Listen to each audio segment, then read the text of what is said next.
everyone, it's Miss Wilson, and I am super excited to start my next chapter book, and it is going to be Harry Potter and the Sorcerer's Stone, but it is a very special edition of the book. And first I want to say a very awesome shout out to J.K. Rowling, who allows us to read her books out loud right now. And this is the illustrated version, so I just want to we're going to take a few minutes here at the start to just look at this beautiful book and all of the illustrations. This is my personal copy. These books are pretty expensive. We don't have copies at school, so this is, again, my personal copy. And so you can see the little pictures. There's the hat. And here is the list of chapters. This book is quite a bit bigger than a regular book. You can see here is a normal size book, and so it's pretty big and it's very cool. And so here we have some really cool pictures of the Dursleys, and I will begin chapter 1, The Boy Who Lived. Mr. and Mrs. Dursley of number 4 Privet Drive were proud to say that they were perfectly normal, thank you very much. They were the last people you'd expect to be involved in anything strange or mysterious, because they just didn't hold with such nonsense. Mr. Dursley was the director of a firm called Grunnings, which made drills.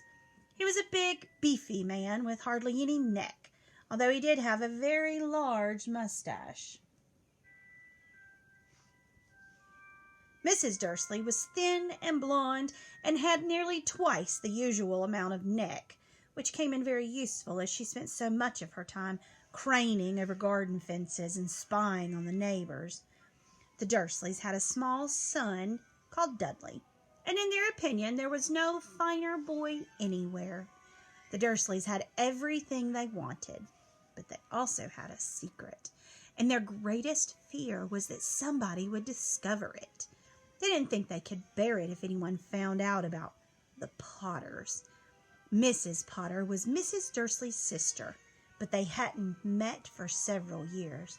In fact, Mrs. Dursley pretended she didn't have a sister, because her sister and her good-for-nothing husband were as un-Dursley-ish as it was possible to be.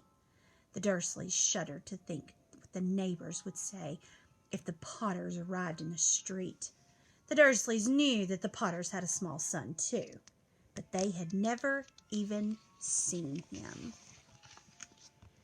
This boy was another good reason for keeping the Potters away. They didn't want Dudley mixing with a child like that. When Mr. and Mrs. Dursley woke up on the dull, gray Tuesday our story starts, there was nothing about the cloudy sky outside to suggest that strange and mysterious things would soon be happening all over the country. Mr. Dursley hummed as he picked out his most boring tie for work, and Mrs. Dursley gossiped away happily as she wrestled a screaming Dudley into his high chair.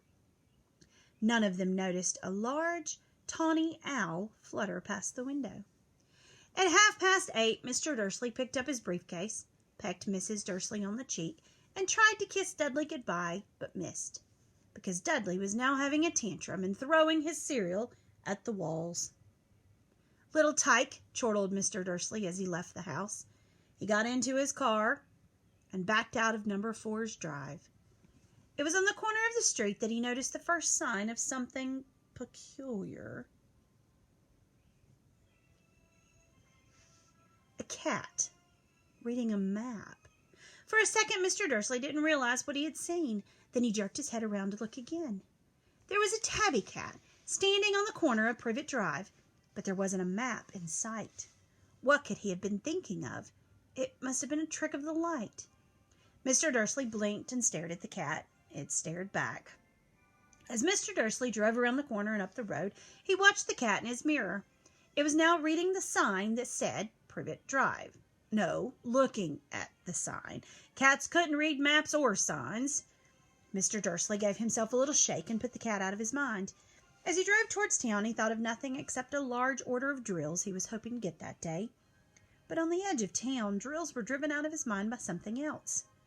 As he sat in the usual morning traffic jam, he couldn't help noticing that there seemed to be a lot of strangely dressed people about, people in cloaks. Mr. Dursley couldn't bear people who dressed in funny clothes, the get-ups you saw on young people. He supposed this was some stupid new fashion. He drummed his fingers on the steering wheel, and his eyes fell on a huddle of these weirdos standing quite close by. They were whispering excitedly together. Mr. Dursley was enraged to see that a couple of them weren't young at all. Why, that man had to be older than he was and wearing an emerald green cloak. The nerve of him! But then it struck Mr. Dursley that this was probably some silly stunt. These people were obviously collecting for something. Yes, that would be it. The traffic moved on, and a few minutes later Mr. Dursley arrived in the Grunnings car park, his mind back on his drills. Mr. Dursley always sat with his back to the window in his office on the 9th floor. If he hadn't, he might have found it harder to concentrate on drills that morning.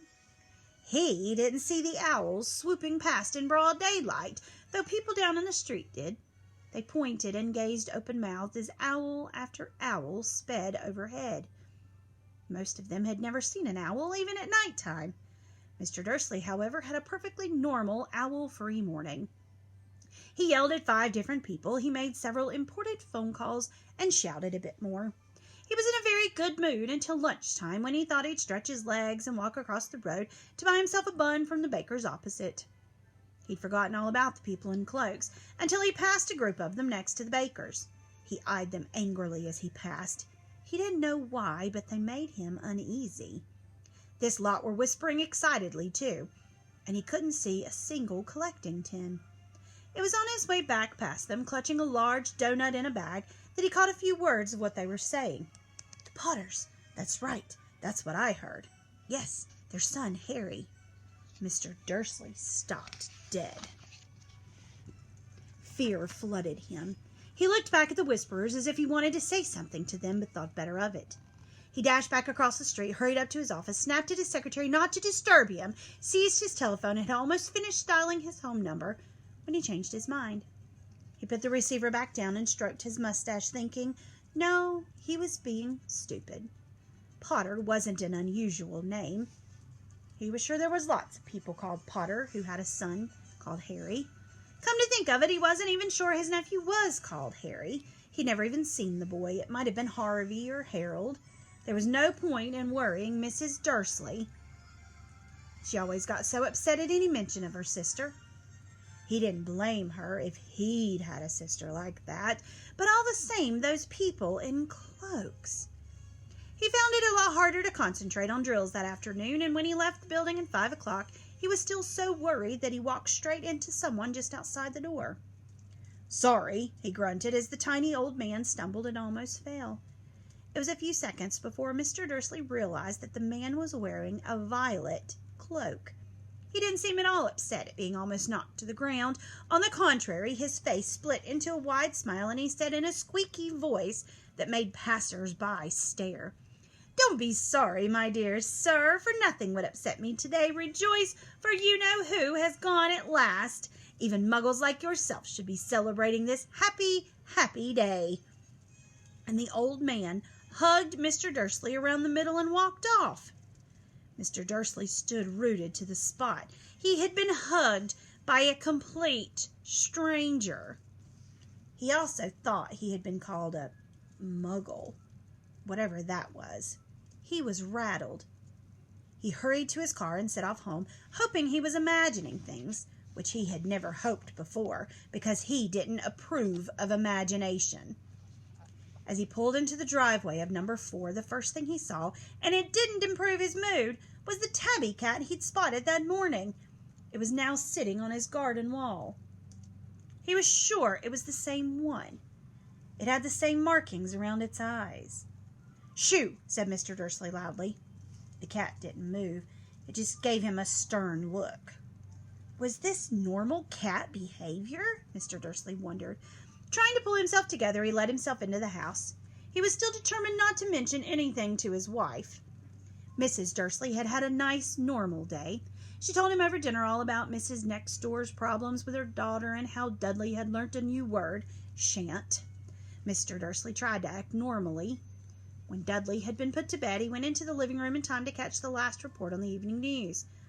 And finally, bird watchers everywhere have reported that the nation's owls have been behaving very unusually today. Although owls normally hunt at night and are hardly ever seen in daylight, there have been hundreds of sightings of these birds flying in every direction since sunrise. Experts are unable to explain why the owls have suddenly changed their sleeping pattern. The newsreader allowed himself a grin. Most mysterious. And now, over to Jim McGuffin with the weather. Going to be any more showers of owls tonight, Jim? Well, Ted, said the weatherman, I don't know about that, but it's not only the owls that have been acting oddly today. Viewers as far apart as Kent, Yorkshire, and Dundee have been phoning in to tell me that instead of the rain I promised yesterday, they've had a downpour of shooting stars. Perhaps people have been celebrating bonfire night early. It's not until next week, folks, but I can promise a wet night tonight. Mr. Dursley sat frozen in his armchair. Shooting stars all over Britain, owls flying by daylight, mysterious people in cloaks all over the place, and a whisper about the Potters. Mrs. Dursley came into the living room carrying 2 cups of tea. It was no good. He'd have to say something to her.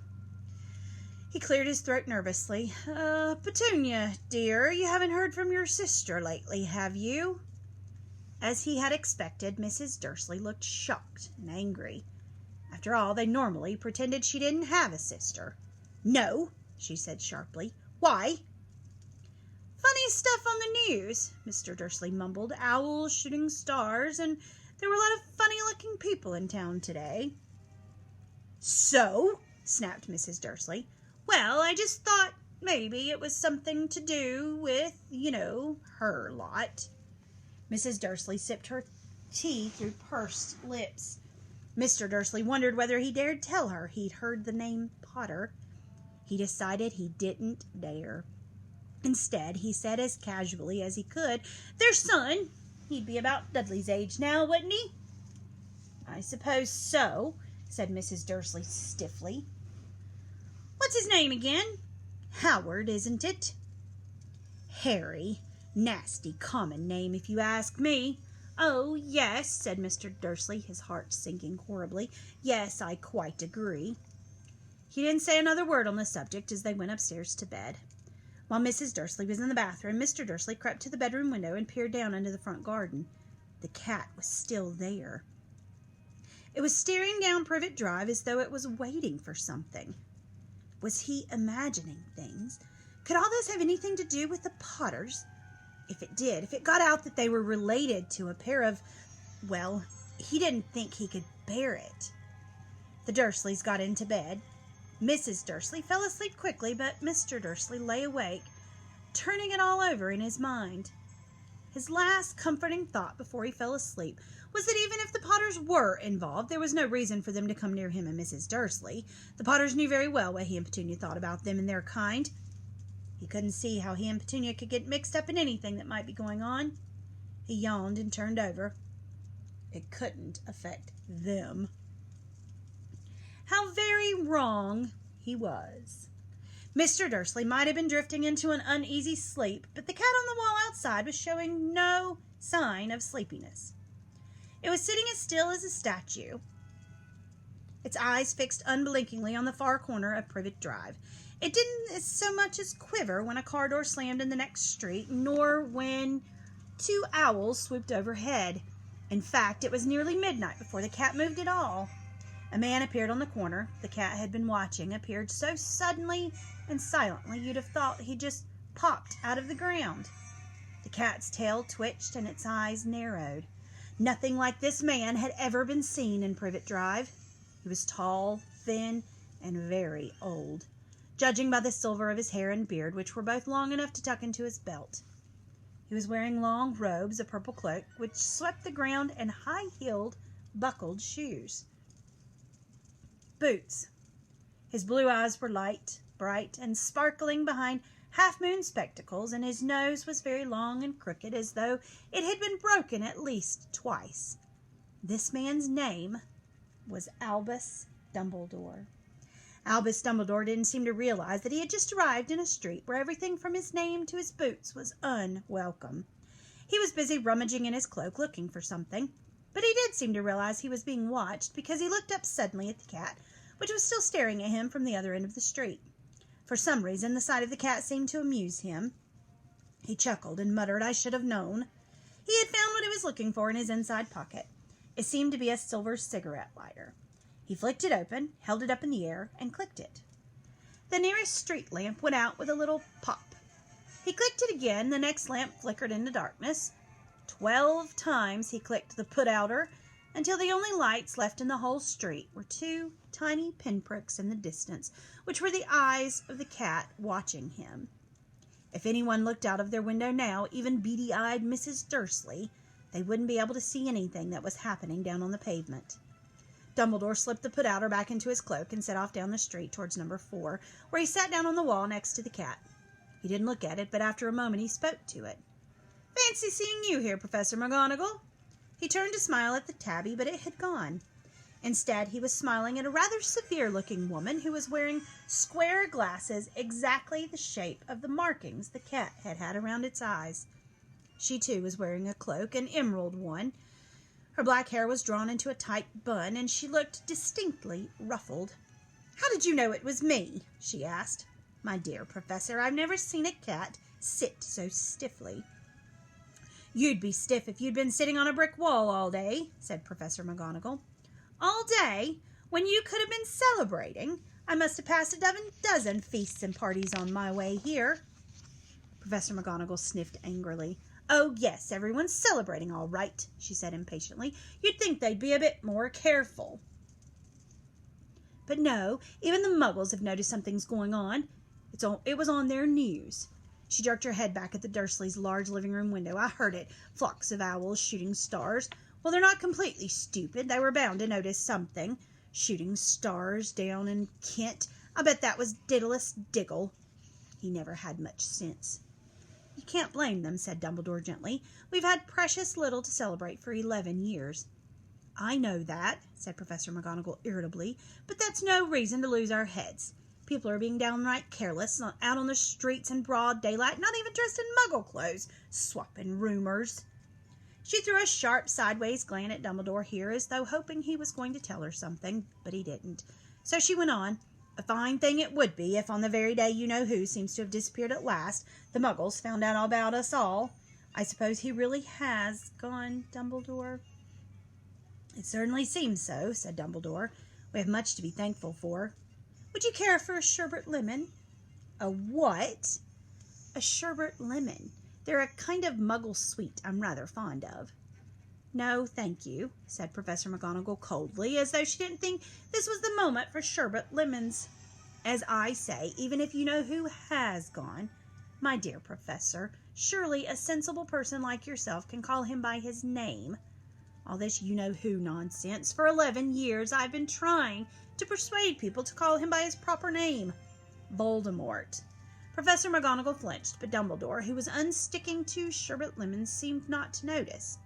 "It all gets so confusing if we keep saying you-know-who. I've never seen any reason to be frightened of saying Voldemort's name." "I know you haven't," said Professor McGonagall, sounding half exasperated, half admiring. "But you're different. Everyone knows you're the only one you know. Oh, all right. Voldemort was frightened of." "You flatter me," said Dumbledore calmly. "Voldemort had powers I will never have. Only because you're too, well, noble to use them." "It's lucky it's dark. I haven't blushed so much since Madame Pomfrey told me she liked my new earmuffs." Professor McGonagall shot a sharp look at Dumbledore and said, "The owls are nothing to the rumors that are flying around. Do you know what everyone's saying about why he disappeared, about what finally stopped him?"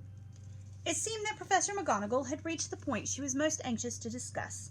The real reason she'd been waiting on a cold, hard wall all day, for neither as a cat nor as a woman had she fixed Dumbledore with such a piercing stare as she did now.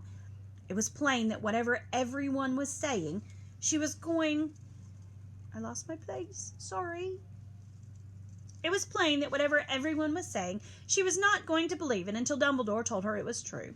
Dumbledore, however, was choosing another sherbet lemon and did not answer. What they're saying, she pressed on, is that last night Voldemort turned up in Godric's Hollow. He went to find the Potters. The rumor is that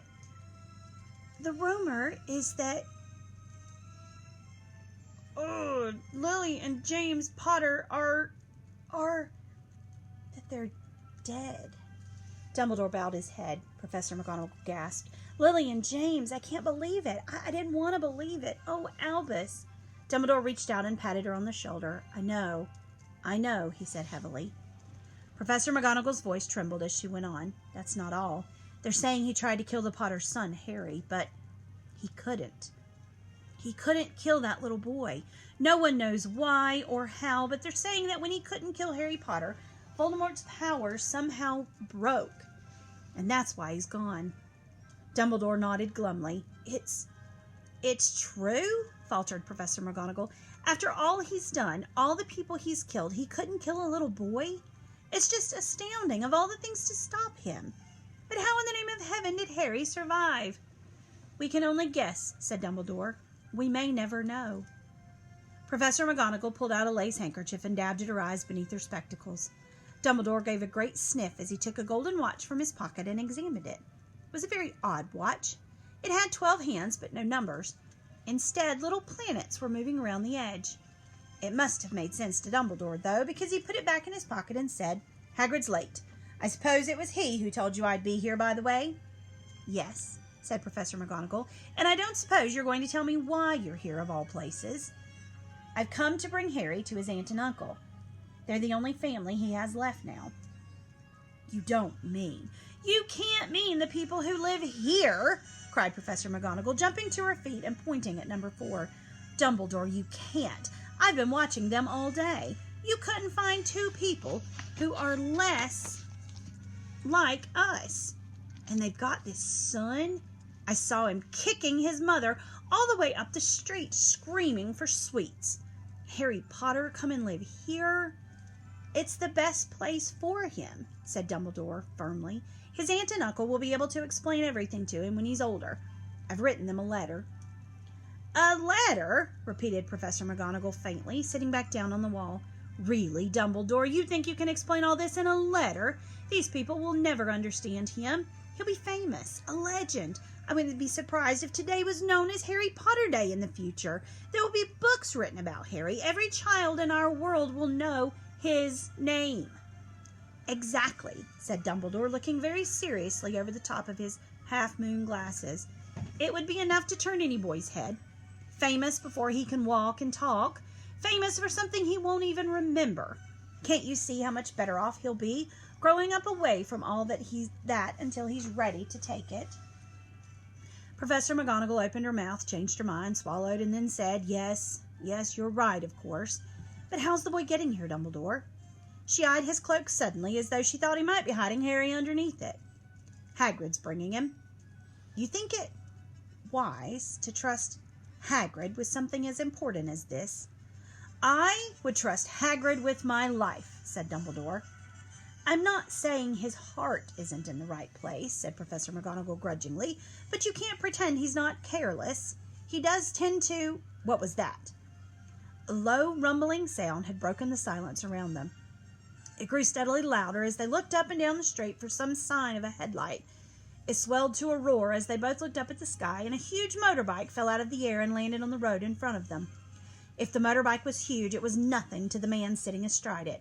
He was almost twice as tall as a normal man and at least 5 times as wide. He looked simply too big to be allowed, and so wild. Long tangles of bushy black hair and beard hid most of his face. He had hands the size of dustbin lids, and his feet in their leather boots were like baby dolphins. In his vast, muscular arms he was holding a bundle of blankets. Hagrid, said Dumbledore, sounding relieved at last. Where did you get that motorbike? Borrowed it, Professor Dumbledore, sir, said the giant, climbing carefully off the motorbike as he spoke. Young Sirius Black lent it to me. I've got him, sir. No problems, were there? No, sir. House was almost destroyed, but I got him out all right before the muggles started swarming around. He fell asleep as he was flying over Bristol. Dumbledore and Professor McGonagall bent forward over the bundle of blankets. Inside, just visible, was a baby boy, fast asleep. Under a tuft of jet black hair over his forehead, they could see a curiously shaped cut, like a bolt of lightning. "Is that where?" whispered Professor McGonagall. "Yes," said Dumbledore. "He'll have that scar forever." "Couldn't you do something about it, Dumbledore?" "Even if I could, I wouldn't. Scars can come in useful. I have one myself above my left knee, which is a perfect map of the London Underground." "We'll give him here, Hagrid. We'd better get this over with." Dumbledore took Harry in his arms and turned towards the Dursleys' house. Could I say goodbye to him, sir?" asked Hagrid. He bent his great shaggy head over Harry and gave him what must have been a very scratchy, whiskery kiss. Then suddenly Hagrid let out a howl like a wounded dog. "Shh!" hissed Professor McGonagall. "You'll wake the Muggles." "Sorry," sobbed Hagrid, taking out a large spotted handkerchief and burying his face in it. "But I can't stand it. Lily and James dead and poor little Harry off to live with Muggles." Yes, it's all very sad, but get a grip on yourself, Hagrid, or we'll be found," Professor McGonagall whispered, patting Hagrid gingerly on the arm as Dumbledore stepped over the low garden wall and walked to the front door. He laid Harry gently on the doorstep, took a letter out of his cloak, tucked it inside Harry's blankets, and then came back to the other two. For a full minute the three of them stood and looked at the little bundle. Hagrid's shoulders shook, Professor McGonagall blinked furiously, and the twinkling light that usually shone from Dumbledore's eyes seemed to have gone. "Well," said Dumbledore finally, "that's that. We've no business staying here. We may as well go and join the celebrations." "Yeah," said Hagrid in a very muffled voice. "I'd best get this bike away. Good night, Professor McGonagall. Professor Dumbledore, sir." Wiping his streaming eyes on his jacket sleeve, Hagrid swung himself onto the motorbike and kicked the engine into life. With a roar, it rose into the air and off into the night. "I shall see you soon, I expect, Professor McGonagall," said Dumbledore, nodding to her. Professor McGonagall blew her nose in reply. Dumbledore turned and walked back down the street. On the corner he stopped and took out the silver put-outer. He clicked it once, and 12 balls of light sped back to the street lamp so that Privet Drive glowed suddenly orange, and he could make out a tabby cat slinking around the corner at the other end of the street. He could just see the bundle of blankets on the step of number 4. "Good luck, Harry," he murmured. He turned on his heel, and with a swish of his cloak he was gone. A breeze ruffled the neat hedges of Privet Drive, which lay silent and tidy under the inky sky. The very last place you would expect astonishing things to happen. Harry Potter rolled over inside his blankets without waking up. One small hand closed on the letter beside him, and he slept on, not knowing he was special, not knowing he was famous, not knowing he would be woken in a few hours' time by Mrs. Dursley's scream as she opened the front door to put out the milk bottles, nor that he would spend the next few weeks being prodded and pinched by his cousin Dudley. He couldn't know that at this very moment people meeting in secret all over the country were holding up their glasses and saying in hushed voices, "To Harry Potter, the boy who lived."